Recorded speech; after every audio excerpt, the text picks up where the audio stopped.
शिवपुर गांव में आधी और शालू अपने चाचा प्रीतम और चाची नर्मता के साथ रहते थे। उन दोनों के माता पिता का देहांत रोड एक्सीडेंट में हो गया था। जहां प्रीतम बच्चों को बेहद प्यार करता था तो वही नर्मता उनके साथ बहुत बुरा बर्ताव करती थी। एक दिन शालू घर के बाहर अपनी सहेलियों के साथ खेल रही थी। तब ही नर्मता उसको आवाज लगाते हुए कहती है, अरे ओ शालू की बच्ची कहाँ मर गई? अभी आई चाची। जब देखो तब खेलती रहती है। घर का काम क्या तेरा बाप करेगा? पर चाची घर का सारा काम खत्म करके ही मैं खेलने गई थी। काम खत्म हो गया है तो रात के खाने की तैयारी कर ले, तेरे चाचा आता ही है के। तभी आदि वहां आ जाता है। क्यों रे, कहाँ घूम रहा था? कभी घर पर भी टिक जाए कर। चाची मैं पास वाले दुर्गा माँ के मंदिर गया था। मंदिर जाने की क्या जरूरत थी? खेत पर ही चला जाता अपने चाचा का हाथ बटाने, उन्हें भी कुछ हराम मिल जाता। हाँ चाची, पहले खाना खा लूं फिर चला जाऊंगा। आदि बिना कुछ खाए भूखा ही खेत पर जाने के लिए निकल जात पर शालू को ये बात अच्छी नहीं लगती और वो अपनी चाची से कहती है, चाची आपने आदि भैया से झूठ क्यों कहा? वो भूखा ही चला गया। तू जरा सी लड़की मुझे झूठ ही बता रही है।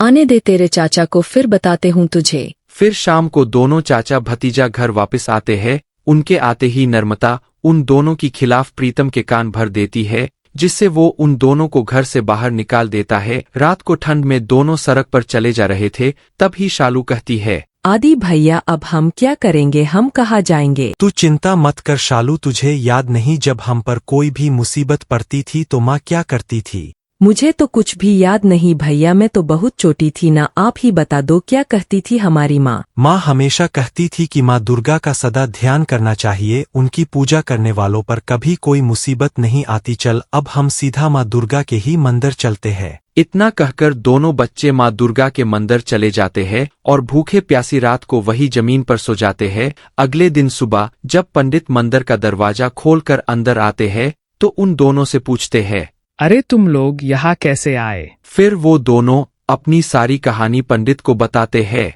वो सब तो ठीक है, बच्चों पर कोई भी तुम्हें मंदिर में रहने नहीं देगा। पंडित जी हमें कुछ दिन यहाँ रहने दीजिए, फिर हम कोई ना कोई ठिकाना ढूंढ ही लेंगे। अगर तुम लोग चाहो तो मंदिर के पीछे मेरी कुटिया है, तुम कुछ दिन वहीं रह सकते हो। जैसे ही तुम्हें कोई ठिकाना मिल जाए तब चले जाना।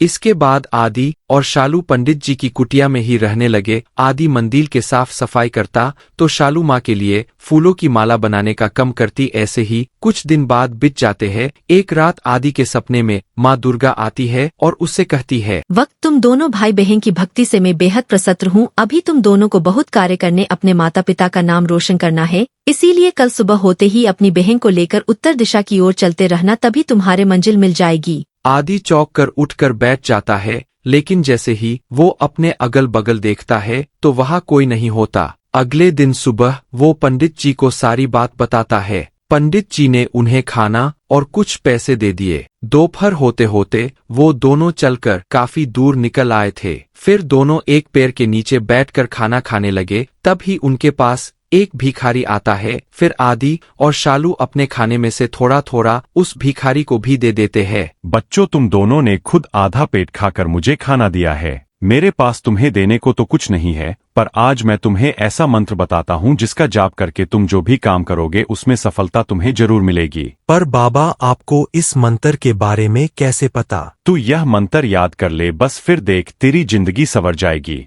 तुझे याद तो होगा ही कि माँ दुर्गा ने तेरे सपने में आकर क्या कहा था।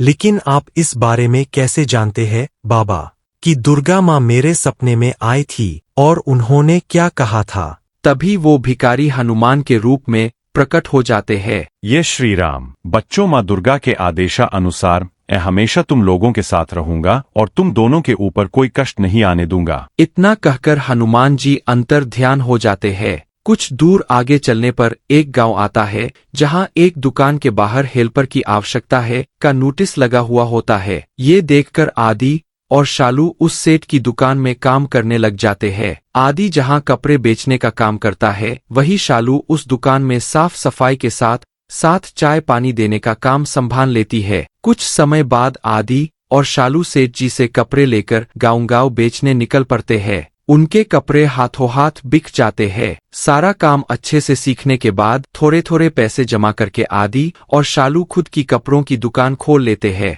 और माँ दुर्गा की कृपा से उनकी दुकान दिन गुगनी रात चौगनी तरक्की करने लगती है। दोनों भाई बहन की दुकान से होने वाली मोटी कमाई से एक बड़ा सा घर खरीद लेते हैं और उसके अंदर माँ दुर्गा का बहुत बड़ा मंदिर बनाते हैं। फिर वो दोनों सुबह शाम माँ दुर्गा की भक्ति करने लगते हैं और हर महीने माता के नाम के भंडारे करवाने लगते हैं। माँ दुर्गा का आशीर्वाद भी उन पर खूब बरसता है और देखते ही देखते वो दोनों उस गांव के सबसे धनी लोगों में शुमार हो जाते हैं। माँ पार्वती अपने दोनों पुत्रों को बड़े ही लाड प्यार से भोजन खिला रही थी।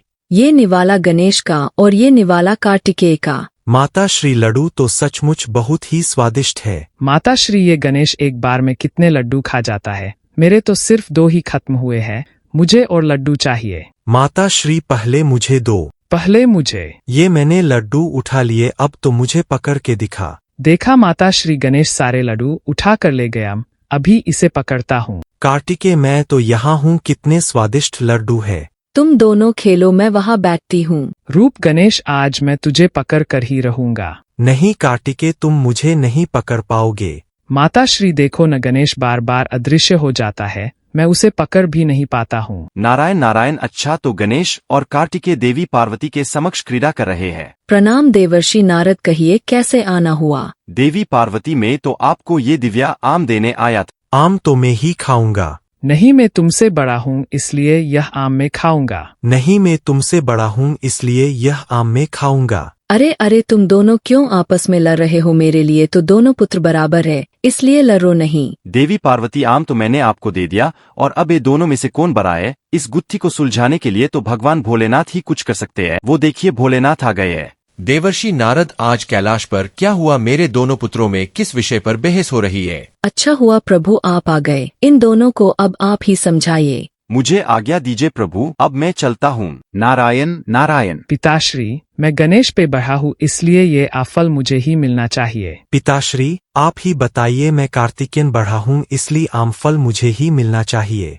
देख लिया, दोनों ही अपने आप को बड़ा बनाने पर उतारो हैं। मेरे पास एक हल है, तुम्हें उसके लिए एक कार्य सिद्ध करना होगा। पिताश्री, आप आज्ञा दीजिए, पल भर में ही मैं वो कार्य पूर्ण कर लूंगा। तो कार्य है पृथ्वी की परिक्रमा करने का।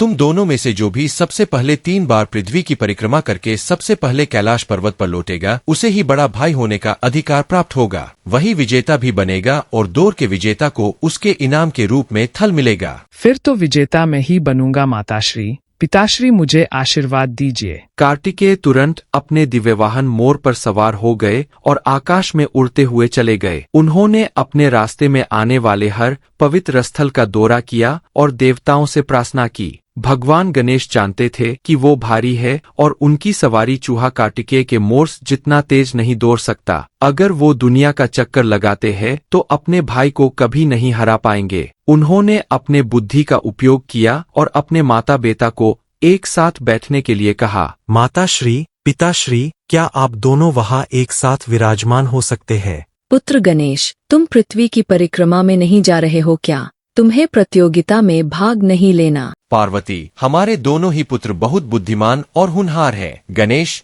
इस समय जरूर कुछ और ही विचार मन में सोच रहा है। गणेशी ने अपने हाथ जोड़े और अत्यंत भक्ति के साथ भगवान शिव और देवी पार्वती के समक्ष चक्कर लगाने लगे। उन्होंने 3 बार परिक्रमा की और जीत के पुरस्कार के मांग की। माताश्री, ये प्रतियोगिता तो मैंने जीत ली। पर पुत्र, तुम तो पृथ्वी के भ्रमण पर गए ही नहीं। पिताश्री, जन्म धारण करने वाली प्रत्येक संतान के लिए माता पिता के चरणों में ही पूरा संसार विद्यमान होता है। माता पिता ही अपने संतान के लिए त्रिलोक समान होते हैं। माता श्री के आंचल की छाव और आपके स्नेह की गोद मेरे लिए पूरी पृथ्वी के समान है, जहां आप दोनों की सेवा करने से मुझे सर्वसुख प्राप्त होते हैं। मेरा लाल, मेरा गणेश। पार्वती, वेद पुराण के हिसाब से गणेश की बात सही है, इसलिए गणेश को ही बड़ा भाई माना जाएगा। कार्तिकेय जब परिक्रमा करके वापस लौटे तो उन्हें भी सारी बात का पता चला। वो भी गणेश की बुद्धिमानी से बहुत प्रसन्न हुए और उन्होंने प्रेम से गणेश को गले लगा लिया। उसके पश्चात माता पार्वती ने अपने दोनों पुत्रों को वो दी आम मिल बार कर खाने के लिए दिया।